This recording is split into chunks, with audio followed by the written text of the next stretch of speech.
que l'État islamique a revendiqué 2 fois l'attaque de Moscou et Poutine... Le font peut-être une troisième fois. Peut-être une troisième fois. Et Poutine continue à dire non, il faut regarder du côté des Ukrainiens. Et maintenant, des services secrets occidentaux, Louis de Ragnel. Comment vous expliquez ça? C'est une cécité complète tout le monde du pouvoir sait, russe, et ou c'est pas une question tactique, même de gouvernement, de pour ou contre Emmanuel Macron, mais c'est du grand n'importe quoi, pour plusieurs raisons. La première, c'est qu'on peut reprocher ce qu'on veut, si vous voulez, au chef de l'État, mais absolument pas de mettre en place un système avec les services de renseignement pour soutenir Daesh, l'État islamique, pour commettre un attentat. L'État islamique nous a suffisamment frappé sur notre sol. Je peux vous dire que c'est quelque chose qui est même insupportable et très insultant, à la fois pour le renseignement extérieur, le renseignement intérieur en France. Le deuxième élément, c'est que si réellement c'était le cas, dans la mesure où d'ailleurs la DGSI travaille avec les services de renseignement russes sur la lutte contre le terrorisme, ça, je pense que Vladimir Poutine omet de le dire, bien évidemment. Attention de ne pas le dire. Nicolas je crois que ça illustre la vraie nature du régime de Vladimir Poutine. Avec l'assassinat de Navalny, on a eu la face violence, la terreur. Et là, vous savez, c'est Solzhenitsyn face à l'Union soviétique qui avait une phrase géniale. Il disait « crois tes yeux, pas tes oreilles ». Et c'est vrai que face à Poutine, on est vraiment maintenant dans une structure de type totalitaire parce que c'est un régime qui vit sur le mensonge. Donc, quand il parle de paix, il faut comprendre que c'est la guerre. Quand il parle de nazis à Kiev, il faut comprendre qu'ils sont à Moscou. Et tout est à l'avenant. Et donc, on a un système qui a perdu, et c'est là où on peut se demander combien de temps ça va tenir, c'est qu'à ce point, il n'y a plus aucun lien avec le réel. C'est ça. Donc, il y a une espèce de novlangue qui est complètement déconnectée de la réalité, et puis des choses qui, tout simplement, ne sont même pas crédibles, j'allais dire, sans parler de problèmes de stratégie ou de renseignement, mais sur le plus élémentaire bon sens. S'il y a une chose que les services de renseignement occidentaux ne feront jamais, non seulement ils n'ont pas aidé, mais je rappelle que les Américains ont prévenu et alerté en temps et en heure et qu'à ce moment-là, la réaction de Poutine, ça a été de dire on cherche à désorganiser la Russie. Et donc, tout ceci est effectivement très inquiétant. En tout cas, ça veut dire une chose à court terme, c'est que ce régime est fondé sur le mensonge, mais aussi sur la violence, et que la violence intérieure et la violence extérieure vont se durcir encore, et que nous sommes dans les cibles désignées de la violence extérieure. Nous sommes en première ligne, pratiquement, nous, Européens, et nous, Français en particulier. Les Ukrainiens sont en première ligne, mais nous avons la guerre hybride, et là encore, très clairement, avec les problèmes avec le CIO, etc., la France va être une cible particulièrement désignée pendant les Jeux Olympiques, et nous devons en tenir compte. Parce que je rappelle que les athlètes russes pourront participer aux épreuves, mais sans bannière et sans hymne national en cas de victoire. Rachel Kahn et Alexandre Devecchio. Il ne faut jamais oublier que Vladimir Poutine a un mandat d'arrêt international sur la tête. Il a réussi justement, puisqu'il estime que le réel est une insolence. Et donc, il mène une guerre contre l'histoire et il mène une guerre contre le droit. Et souvent, on dit qu'il y a une concurrence des victimes. Et là, on a la sensation qu'il mène une concurrence des bourreaux, c'est-à-dire entre sa manière, cette autocratie absolument délétère et complètement en violation du droit international et des droits fondamentaux. Il réussit à inverser les choses, mais dans le même mouvement, lorsqu'il pointe du doigt l'Ukraine en disant qu'en Ukraine, il y a des nazis et donc il va dénazifier, et c'est ça l'objectif de guerre. Il considère, et il n'a pas tort, que les islamistes sont des nazis, et donc que forcément, ils sont en Ukraine. Alexandre Devecchio, vous êtes d'accord avec cette analyse? Oui, je suis d'accord avec tout ce qui a été dit. Ça ressemble de plus en plus d'ailleurs à de la propagande soviétique, ni plus ni moins. Ceci étant dit, en temps de guerre, il y a toujours de la propagande de part et d'autre. Il faut être totalement honnête et rappeler qu'au moment de l'attentat, les Ukrainiens expliquaient que c'était les Russes qui avaient fait un attentat contre eux-mêmes. C'était pas plus crédible, de même que tout ce qu'on a dit autour de Nord Stream. Donc j'essaie d'être honnête. Après, moi, je pense surtout que Vladimir Poutine est effectivement un dictateur, mais surtout un dictateur qui commet une erreur stratégique majeure, y compris pour son pays. On le voit là. aujourd'hui la menace prioritaire, aussi bien, je dirais, pour les démocraties occidentales que pour la Russie, c'est pas l'Ukraine, c'est effectivement la menace islamiste. Et en Russie, c'est une menace qui est très importante, puisqu'il y a une partie du territoire avec des États, finalement, c'est une fédération là, qui pourrait demain faire sécession. Vladimir Poutine pourrait se retrouver avec des républiques islamiques sur son territoire. Il a déjà eu le cas en Tchétchénie. Et donc, l'Occident, je dirais, chrétien, d'une certaine manière, devrait se défendre prioritairement contre cette menace-là. Et Vladimir Poutine faire alliance avec nous, au moins sur ce sujet-là, pour se défendre de ce qui est, à mon avis, une menace existentielle pour lui. Faire alliance avec Poutine, actuellement, non, c'est absolument impossible. Et ça a été rappelé par... C'est pas parce qu'on a un ennemi commun qu'on partage les valeurs. Faire alliance, c'était rappelé par Nicolas Bavrez. On travaille, les services secrets continuent à travailler sur ce sujet-là. Et je dis simplement que Vladimir Poutine, plutôt que de s'embarquer dans une guerre avec l'Ukraine qui va l'affaiblir, lui et son pays... aurait dû s'occuper de sa sécurité intérieure. Voilà ce que j'ai voulu dire. Merci de le préciser. On va juste écouter Alain Bauer, professeur de criminologie, qui était ce matin sur notre antenne, qui dit que c'est un véritable échec ce qui s'est passé à Moscou pour Vladimir Poutine.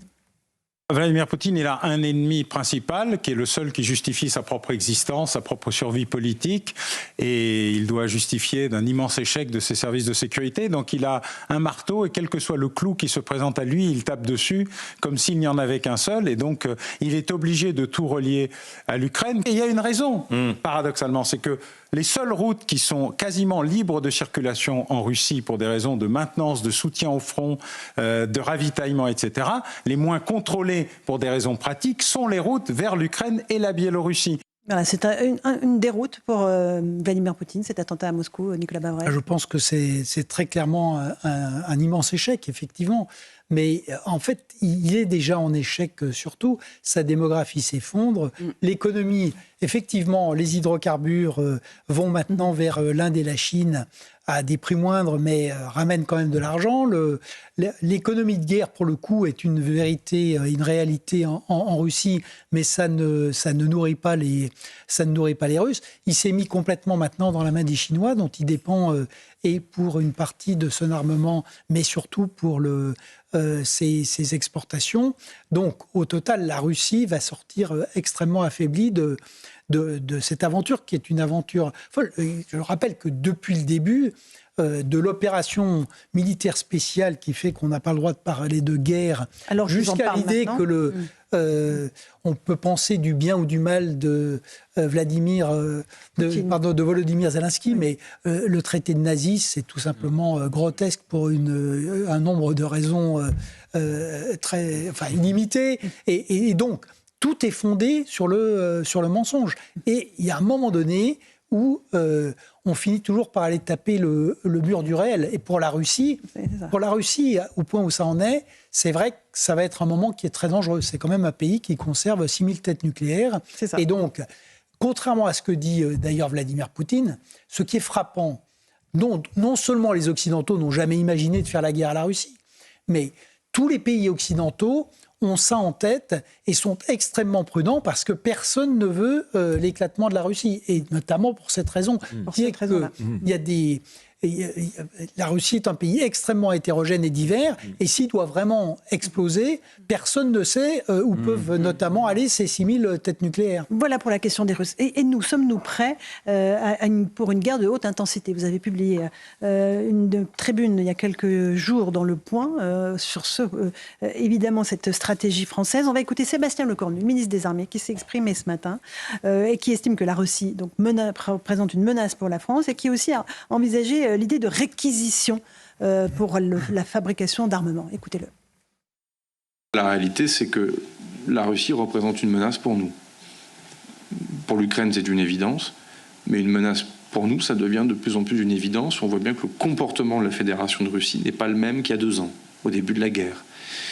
J'ai rendu public un certain nombre d'interactions particulièrement agressives des forces armées russes à l'égard des forces armées françaises, des attaques cyber, certes, mais attaques quand même de plus en plus dures, de plus en plus violentes, tant sur des infrastructures cyber militaires que civiles. Militaires, elles sont largement repoussées, mais les infrastructures civiles peuvent être plus fragiles. Pour la première fois, je n'exclus pas d'utiliser ce que la loi permet au ministre et au délégué général pour l'armement de faire, c'est-à-dire, si le compte n'y était pas en matière de cadence de production et de délai de production, c'est-à-dire de faire des réquisitions, le cas échéant, ou de faire jouer le droit de priorisation, c'est-à-dire quand vous avez soit une entreprise, soit des sous-traitants qui produisent à la fois des objets civils et des objets militaires, c'est par injonction de donner l'instruction à l'entreprise de faire passer la commande militaire avant la commande civile. Voilà pour Sébastien Lecornu. On est très très loin d'une économie de guerre, Nicolas Bavrez. On n'y est pas du tout. La réquisition, c'est bien, mais bon. En Russie, c'est 6% du PIB, c'est 30% du budget. Chez nous, on n'est pas à 2% du PIB, contrairement à la majorité des pays européens de l'OTAN. On est à 1,9%. Et cette idée de réquisition, elle n'est pas très sérieuse, parce que le problème, c'est qu'il n'y a pas de commande. Si vous prenez les obus de 155, on en produit 2500 par mois. Les Ukrainiens en tirent 5000 et les Russes par jour. Par jour. Oui. Et les Russes en tirent entre 15 et 20 000 par jour, ce qui explique qu'aujourd'hui il y a une énorme. Mais pourquoi est-ce que il y a du. Mais c'est tout simplement parce qu'il n'y a pas de commande. Ce qu'il faut bien comprendre, c'est que l'industrie française de l'armement, qui est puissante, puisque c'est maintenant le deuxième exportateur mondial. Qui est passé devant la Russie, mais précisément, le tiers du chiffre est fait à l'exportation. Et pourquoi est-ce qu'il est fait à l'exportation ? C'est là que sont les marges qui permettent de financer la recherche et l'innovation. Donc, aujourd'hui, le problème qui se pose, c'est que à partir du moment où il n'y a pas de commande de long terme, les industriels ne peuvent pas s'engager à augmenter leur capacité de production. C'est l'État qui devrait passer ses commandes. Voilà, et au lieu il n'y a pas besoin de réquisition, il y a besoin de commandes de l'État. Le jour où il y aura des commandes stables, et par ailleurs, on a fait des erreurs incroyables. On ne fabrique plus de poudre, on ne fabrique plus d'armes de poing, on ne fabrique plus de munitions. Donc, on s'est tapé de munitions de petit calibre. Pour les obus, c'était une toute petite production. Et vous voyez, les Allemands sont eux aussi très en retard, mais les Allemands, par exemple, pour les obus, ils ont multiplié par 4 leur production depuis 2 ans. Ce que nous n'avons pas fait. Et nous sommes à l'arrêt. Donc, là où le ministre a raison, c'est que la Russie est une menace existentielle aujourd'hui pour la France comme pour l'Europe. Là où je pense qu'il faut absolument qu'on bouge, c'est qu'on ne peut pas laisser en l'état une loi de programmation militaire qui, en fait, organisait la poursuite de la fonte de l'armée conventionnelle. Donc, on a remis de l'argent sur le nucléaire, et on a raison, mais l'armée conventionnelle, on diminue le nombre de chars, le nombre d'avions, le nombre de frégates ne bouge pas, et on n'a pratiquement plus d'artillerie. Donc, vous voyez, en Ukraine, il y a 1000 km de front. L'armée française serait incapable de tenir 80 km de front aujourd'hui, telle qu'elle est. Mon Dieu. Et donc, c'est là où il faut qu'on réfléchisse. Alors évidemment, on ne serait pas tout seul. Et évidemment, il faut réfléchir avec les Européens. Mais il n'empêche qu'il y a vraiment un aggiornamento important à conduire. Et urgent. Et sur le plan des forces, et sur le plan de l'industrie, et je le rappelais avec le service militaire, et sur le plan de l'esprit de défense.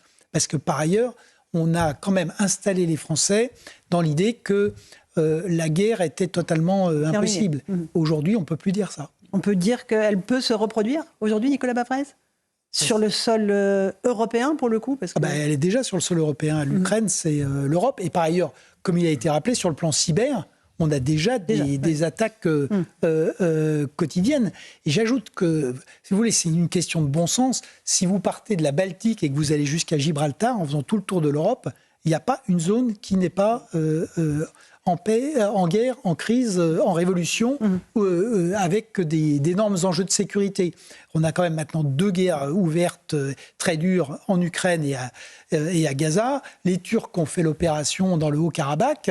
Le Sahel on se fait sortir d'Afrique et on a maintenant un Sahelistan qui se met en place. Donc, il faut en tirer les conséquences. Tout est lié, Louis Dragnel. Non, mais c'est très important ce que vous dites. C'est-à-dire qu'on pourrait avoir la tentation de se dire on fait ça pour l'Ukraine. En réalité, pas du tout. Enfin, certes, oui, par rapport à la menace que peut représenter la Russie sur le continent européen. Mais je pense que et c'est toute l'hésitation en fait française, c'est-à-dire qu'ils se disent peut-être qu'on n'aura pas besoin de s'en servir, donc principe de précaution, on ne va pas trop loin et on ne met pas tout le système productif français tourné vers l'économie de guerre. C'est un peu l'impression que ça donne. Or, effectivement, l'avenir est au réarmement. Ça, c'est une certitude absolue, Ukraine ou pas Ukraine. C'est-à-dire qu'on va être obligé, vous verrez à la prochaine campagne présidentielle, il y aura des engagements de rehaussement des budgets militaires. Et ce sera un sujet très important et je pense très clivant, très différenciant entre les différents candidats. Il y a une question même imminente qui semble être réglée, mais en fait, c'est juste repoussé pour mieux sauter. C'est l'avenir de ce qui se passe dans le bassin méditerranéen. Qu'est-ce qui va se passer en Afrique ? Vous évoquiez tout à l'heure l'élection au Sénégal, qui, pour la France, est très inquiétante en réalité, parce que la France est sur le point de disparaître. Je pense que d'ici 5 ans, la France aura peut-être quitté le Sénégal. Le Tchad, je pense que ça ne va pas durer très longtemps non plus, et on n'aura plus que la Côte d'Ivoire. Et donc, la question de la place de la France, par exemple, et de l'armée française en Méditerranée, et de ce qu'on va devoir faire en Afrique à l'avenir, forcément posera aussi la question des capacités. Il y a des questions plus lointaines aussi dans le Pacifique, à Taïwan. Et tout ça dans un contexte explosif de dette qu'on évoquait au début de cette émission. Mais ça, on n'aura pas le choix. C'est-à-dire que ceux qui gagneront, ceux qui se feront respecter, c'est ceux qui ont le pouvoir de faire la guerre. Vraiment, c'est vraiment ça. C'est pas ceux qui ont le meilleur bilan écologique. C'est pas le bilan carbone qui fera la. On revient à l'idée qui a déjà été évoquée par les uns et par les autres, c'est que il va falloir faire des choix. C'est-à-dire, alors choisir entre l'éducation et l'armée. Pas forcément entre l'éducation, parce que l'éducation participe de l'esprit de défense assurément, mais par exemple, le fait d'avoir 34% du PIB dans des aides sociales et d'avoir 1,9% du PIB dans la défense, là, on sent qu'il y a quelque chose qui ne... Et d'une certaine manière, l'État régalien, au sens large, en réalité, il a été ramené autour de 4-5%. Ce qui est complètement déraisonnable. Et donc là, il y a des vraies masses sur lesquelles il va falloir s'interroger. On a mis 1 milliard pour pouvoir nager dans la Seine. Je ne veux pas être totalement démago, mais c'est un chiffre qui est quand même faramineux. Et je pense que ça va pas marcher au développement des pays. C'était juste pour rebondir et peut-être faire le lien entre les deux interventions sur la question de cette menace de la Russie pour la France. En réalité, j'ai le sentiment que comme Poutine, dans le réel, il a un vrai genou à terre et qu'il semblait vouloir dire qu'il était un des moteurs des BRICS, BRICS plus Sud global, je pense qu'effectivement, avec cette bascule qui se passe en Afrique et notamment en Afrique francophone, ça va renforcer notre fragilité. Pardon de dire comme ça, mais... Juste un dernier mot pour dire que dans cette nouvelle donne, en même temps, si on arrêtait d'être stupide, on pourrait vraiment en bénéficier. Parce que c'est un monde où l'État revient, où il faut faire un nouveau partenariat entre l'État, les entreprises, les citoyens. Dans le passé, on y était arrivé pas si mal. On a quand même... nos armées ont des points de faiblesse importants sur les drones, etc. Mais il y a aussi des acquis, et notamment le fait que ce sont des armées qui ont l'expérience du combat et qui ont continué à se battre. Ça fait une énorme différence, par exemple, avec l'Allemagne ou avec un pays comme d'ailleurs la Chine, puisque le dernier engagement de la Chine, c'est 79 contre le Vietnam, où ça s'était très mal passé pour eux.